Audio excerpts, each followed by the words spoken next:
بسم اللہ الرحمن الرحیم. ناظرین، میں شیخ وقاص اکرم شو کے ساتھ آج حاضر. ناظرین، تنقید کے طوفان پر گزشتہ روز یسر رضا گیلانی نے بطور اپوزیشن لیڈر سینٹ سے مستعفی ہونے کا اعلان کیا تھا، مگر جو کچھ ہو چکا ہے اس کی نحوست شاید اپوزیشن بالخصوص یسر رضا گیلانی صاحب کا پیچھا چھوڑنے کو تیار نہیں ہے. یہی وجہ ہے کہ آج بھی سینٹ میں ماحول خاصا گرم رہا. یہ گرمی وزیر خارجہ شاہ محمود قریشی دکھا رہے تھے اور طنز کے وہ نشتر آزما رہے تھے کہ علمان الحفیظ. اس سے پہلے کہ میں اس حوالے سے مزید گفتگو کروں، ضروری سمجھتا ہوں کہ اس گرما گرمی کا پس منظر آپ کو بتاؤں. ناظرین، موجودہ سیاسی سیٹ اپ میں تحریک انصاف نے قانون سازی کے لیے قومی اسمبلی میں جو بل پیش کیے یا صدارتی آرڈیننس لائی، ان میں سب سے متنازع بلکہ مہلک بلز اسٹیٹ بینک کی خود مختاری اور منی بجٹ کے متعلق تھے. ان بلوں کے اثرات بد کا اندازہ خود حکومتی اراکین کو بھی تھا، اس لیے وہ مختلف پلیٹ فارمز پر اس حوالے سے نہایت محتاط گفتگو کر رہے تھے. مگر اپوزیشن نے قوم کو میڈیا کے مختلف میڈیمز کے ذریعے بتایا کہ ان بلوں کی منظوری کی صورت میں پاکستان کی معیشت پر IMF کا پہرا ہوگا. اسٹیٹ بینک عملاً IMF کے پاس گروی رکھوا دیا جائے گا. اس اپوزیشن نے قوم کو بتایا کہ یہ بلز مہنگائی کا طوفان لائیں گے. انہوں نے قوم کو یقین دلایا کہ یہ منی بجٹ نہیں، میگا بجٹ ہے جو غریب کی کمر توڑ کر رکھ دیا جائے گا.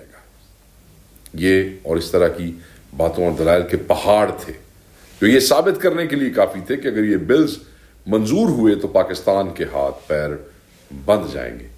اس کے بعد اس اپوزیشن نے قوم کو یقین دلایا کہ وہ اب بلوں کا تعاقب کرے گی اور کسی صورت میں اسمبلی میں منظور نہیں ہونے دے گی.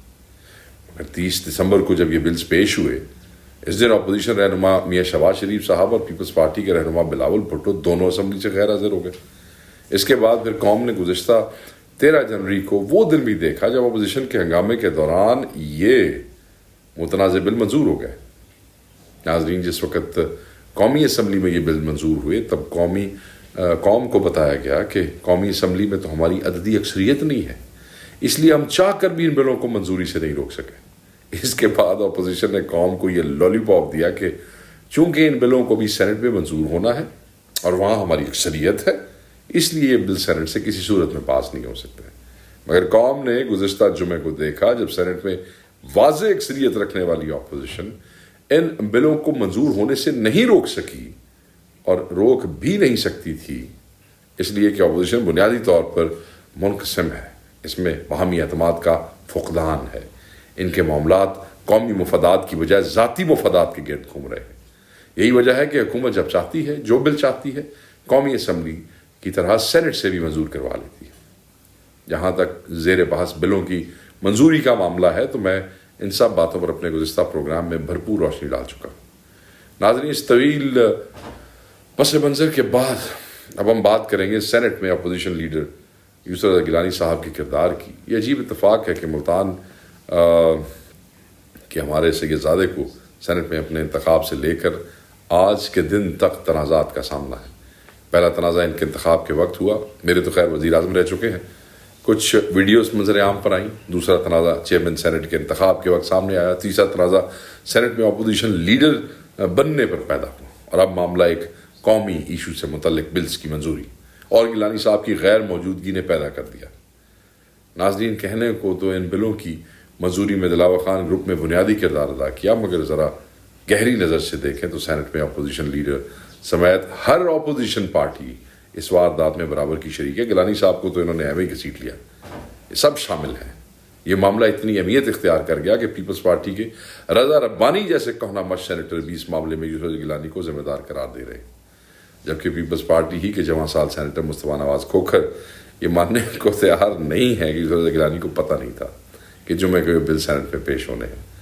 مصطفیٰ نواز کھوکھر نے تو یہاں تک کہہ دیا ہے کہ ہمیں 2 روز پہلے ہی پتہ تھا کہ بلز پیش ہو رہے ہیں. برابر کھوکھر صاحب نے اسی بھائی نے دوست نے کیا کھیل. ناظرین، پھر یہ تو پارٹی کے اندر سے تنقید تھی. دوسری طرف نہ صرف نون لیگ نے یسر رضا گیلانی کو آڑے ہاتھوں لیا بلکہ حکومت کے سینئر وزراء نے تو تنزل یسر رضا گیلانی کا شکریہ بھی ادا کر دیا. اور اس حوالے سے شاہ محمود قریشی نے جو گل افشانی کی، اس نے تو گویا جلدی پر تیل کا کام کیا. شاہ محمود نے ان پر سرکاری ووٹوں سے منتخب ہونے کا طنز کیا. یہ ایک ایسی صورتحال تھی جس نے یسر رضا جیسے نرم گو شخص کو پزل کر دیا. لہٰذا انہوں نے شکوہ کیا کہ میں اپنے مخالفین کے سخت الفاظ سے نہیں بلکہ اپنے ہمدردوں کی خاموشی سے حیران ہوں۔ اس ایموشنل گفتگو کے بعد یوسف گیلانی نے بطور اپوزیشن لیڈر اپنے عہدے سے مستعفی ہونے اور استعفیٰ پارٹی قائد کو بھیجنے کا اعلان کیا۔ ناظرین، 3.5 سال میں اپوزیشن جو کچھ کرتی آئی ہے اس کے طرز عمل نے اسے حقیقتاً سرکاری اپوزیشن بنا دیا۔ اس لیے عوام اس طرح کی باتوں پر یقین کرنے کو تیار نہیں۔ یہی وجہ رہی کہ یوسف رضا گیلانی کے اس استعفے پر لوگ مسکرا اٹھے، اس لیے کہ پارٹی لیڈر کو استعفیٰ دینے کی کوئی قانونی حیثیت نہیں ہے، برسارے کردے اسی طرح ہی ہیں۔ اگر استعفیٰ دینا تھا تو چیئرمین سینٹ کو پیش کرتے۔ افسوس کہ گیلانی صاحب کی یہ سیاسی چال فوراً ہی بے نقاب ہو گئی۔ ان کے سیاسی حریف محمود قریشی کو کہنے کا موقع مل گیا کہ میری پوزیشن گوئی سن لے، یہ استعفیٰ واپس لیں گے، یہ کرسی سے چپ کے رہیں گے، یہ اپوزیشن لیڈر بنے رہیں گے۔ ہاتھی کے دانت دکھانے کے اور ہیں اور چبانے کے اور ہیں۔ سینٹ کے ارکان کو کہنا چاہتا ہوں کہ لیڈر آف اپوزیشن کمپرومائز ہو چکے ہیں۔ ناظرین، میں شاہ محمود سے سیاسی اختلاف رکھتے ہوئے بھی ان کی بات سے متفق ہوں، اور ان کی بات میں یہ اضافہ کرنا چاہتا ہوں کہ صرف اپوزیشن لیڈر ہی کمپرومائز نہیں ہوئے بلکہ پوری اپوزیشن ہی تھلے لگ گئی جے۔ گیلانی نہ تسی اپنا ملتان والا شریکہ نہ کڈو، ساری اپوزیشن ہی تھوڑے نال کمپرومائز کر گئی جے۔ اس کمپرومائزڈ اپوزیشن میں اگر چند ایک ضمیر کے قیدی اور غلط کو غلط جانتے ہیں تو ان کی حیثیت نقار خانے میں توتی جیسی ہے جہاں اس کی کوئی سننے والا نہیں ہوتا۔ ناظرین، اس سے پہلے کہ میں شاہ محمود قریشی کی آج سینٹ میں کی جانے والی گفتگو پر روشنی ڈالوں، اس معاملے میں ایک اور کردار کا بھی ذکر ضروری سمجھتا ہوں۔ اس کردار کا تعلق مسلم لیگ نون سے ہے اور نام ہے سعدیہ عباسی صاحبہ۔ یہ محترمہ رشتے میں سابق وزیر اعظم شاہد خاقان عباسی صاحب کی ہمشیرہ ہیں۔ ایسے وقت میں جب یوسف رضا گیلانی کو خود اپنی پارٹی کے تنقید کا سامنا ہے، سعدیہ عباسی ان کی حمایت پر سامنے آ گئی۔ ان کا کہنا ہے کہ یوسف رضا گیلانی بہت سینئر سیاستدان ہیں، وہ ہر بڑے عہدے پر فائز رہے ہیں۔ ہم ان کی پارٹی سے درخواست کریں گے کہ ان کا اپوزیشن لیڈر کا استعفیٰ قبول نہ کیا جائے، بلکہ انہوں نے تو یہاں تک کہہ دیا کہ یوسف رضا گیلانی کی دل آزاری ہوئی ہے تو ہماری قیادت ان سے معذرت خواہ ہے۔ بات یہیں تمام نہیں ہوئی، اس لیے جب ان سے پوچھا گیا کہ ان کی جماعت کی کیا یہی پالیسی ہے تو ان کا جواب تھا کہ انہیں پارٹی پالیسی کا علم نہیں، گیلانی صاحب کی بات کا یقین ہے۔ ناظرین، محترمہ سعدیہ عباسی کے اس موقف کے بعد مجھے اپنی بات کا یقین پہلے سے بھی زیادہ ہو گیا ہے۔ میں جی فکس ہی، اگر آپ کو یقین نہیں ہے تو اپوزیشن کے ایک گمنام سینیٹر کی بات پر دھیان دیں جس نے سارے معاملے کو بے نقاب کر دیا ہے۔ اس کا کہنا ہے کہ سچ تو یہ ہے کہ اس دن اپوزیشن کے 50 ارکان بھی حاضر ہوتے تو اپوزیشن نے ہارنا تھا، کیونکہ زمینی حقائق جب تک نہیں بدلیں گے اپوزیشن سینٹ میں ہارتی رہے گی۔ ناظرین، جہاں تک زمینی حقائق کی بات ہے تو آج شاہ محمود قریشی نے بیان کر دیے سارے حقائق ہیں۔ جی، قریشی صاحب آج سینٹ میں آن فائر تھے۔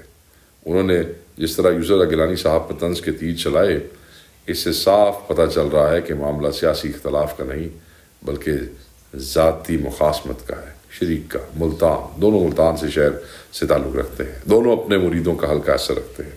ایسے وقت میں جب سر پر انتخابات کے مادر بڑھا رہے ہیں، یہ شاہ محمود کے لیے پوائنٹ سکورنگ کا اچھا موقع تھا، کیونکہ یوسف رضا گیلانی کا سیاسی قد شاہ محمود سے بہت بڑا ہے۔ شاہ محمود قریشی جس طرح بول رہے تھے، اس سے لگ رہا تھا کہ وہ معزز عام میں نہیں کسی پنڈال میں کھڑے ہیں، جیسے دربار میں ان کے بھائی نے ان کے ساتھ کیا تھا۔ ان کے سامنے چیئرمین سینٹ نہیں بلکہ وہ عوام ہیں جنہیں لبھانے کے بعد بعض اوقات ہر طرح کی زبان روا رکھی جاتی۔ بہرحال میں ان کے طرز گفتار کو موضوع بنائے بغیر ان کے وہ الفاظ بیان کرتا ہوں جس کو سننے کے بعد یوسف رضا گیلانی کے کانوں سے دھواں نکل رہا تھا، نکلنا چاہیے۔ شاہ محمود کا کہنا تھا کہ کہتے ہیں کہ چیئرمین سینٹ کی طرف سے بر وقت اطلاع نہیں دی گئی، جبکہ حقیقت یہ ہے کہ آپ کا دفتر سینیٹر دلاور حسین کو اور آزاد سینیٹرز کو دعوت دیتا ہے اور آپ خود غائب ہو جاتے ہیں۔ یہ عقدہ حل نہیں ہو رہا، پوری قوم حیران ہے کہ ماجرا کیا ہے۔ میں آپ کا شکریہ ادا کرنے کے لیے آپ کی طرف دیکھ رہا ہوں، ذرا نظر تو ملائیں۔ سچی بات تو یہ ہے کہ یوسف رضا گیلانی پوری اپوزیشن نے سینٹ میں جو کچھ کیا ہے وہ کسی قابل نظریں ملانے کے قابل نہیں ہے، مگر شاہ محمود کو اس قسم کی جارحانہ گفتگو جو ہے وہ نہیں کرنی چاہیے تھی۔ اس کے جواب میں یوسف رضا گیلانی صاحب کا کہنا تھا کہ میں ملک کے وزیر خارجہ سے توقع نہیں کر رہا تھا کہ وہ اس سطح تک گر جائیں گے۔ دوسرا یہ کہ سینٹ کی توہین ہے۔ گیلانی صاحب، شاہ محمود کس سطح پر آئے؟ سینٹ کی توہین ہوئی ہے یا نہیں؟ اس سے بڑا سوال تو یہ ہے کہ اپوزیشن نے کیا کیا ہے؟ آپ جس اپوزیشن کو لیڈ کر رہے ہیں، اس نے کیا کیا ہے؟ اس نے بذات خود غیر حاضر ہو کر پاکستان کی معاشی خود مختاری کو گروی رکھ دیا. شاہ محمود کو ایشو نہیں اگر میں کہوں تو غلط نہیں ہوگا کہ حکومت کے ساتھ ساتھ اپوزیشن بھی قومی مجرم ہے جس کے فیصلے قومی مفاد کی بجائے ذاتی مفاد کے گرد گھوم رہے ہیں. ناظرین اسی کے ساتھ اجازت دیجیے گا. اللہ حافظ.